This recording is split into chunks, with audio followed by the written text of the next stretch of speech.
Friends, today I will talk about Steve Jobs. When Steve Jobs was born, his mother wanted to give him for adoption. But she had a condition that the couple who want to adopt Steve Jobs, they must be at least college graduate.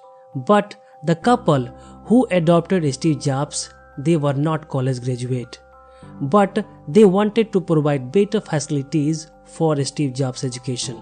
In 1972, Steve Jobs took admission in Reed College, and within few days, he understood that the college education is just like a waste of money and time. His parents worked hard to get money for Steve Jobs' study, but Steve Jobs decided to quit college.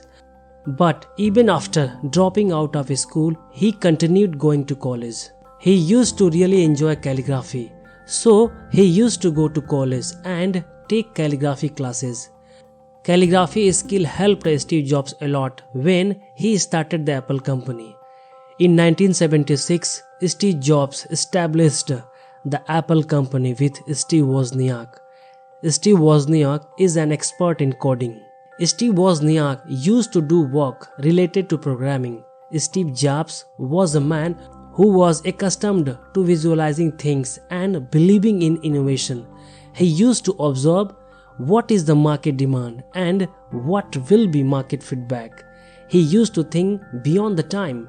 After starting Apple, within few days, he collected funds from Mike Markula. Mike Markula was an angel investor.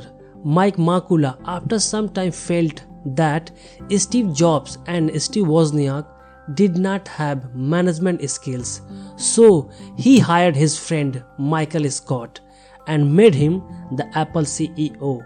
Some of Apple's initial products such as Apple I and Apple II were launched at that time, so the company had sales of approximately $3 million in the first year. After that, in the second year, the company made profit approximately $200 million.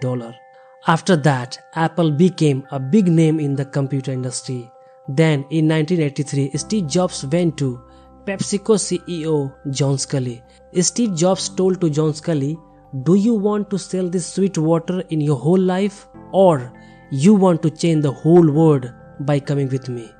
John Sculley liked Apple's future prospects and joined the company. After that, Steve Jobs launched Macintosh, which was very popular in the market. Steve Jobs had a habit of paying too much attention to the little things. Perfection was a big thing for Steve Jobs. So, no matter how much time and money will be spent on it, he never compromised for perfection. Then, in 1985, Apple launched Lisa. Lisa was Apple's first computer with a graphical user interface. Steve Jobs felt that this product would perform better in the market, but it did not happen. Lisa's sale was very low and it was a loss-making product for Apple. After Lisa's failure, Apple CEO John Sculley asked Apple's board of directors to keep Steve Jobs away from Apple's operations, so John Sculley himself can focus on product development. Gradually, the difference between Steve Jobs and John Sculley began to increase. After that, Apple's board took the decision to fire Steve Jobs from the company. Means Steve Jobs was fired from his own company.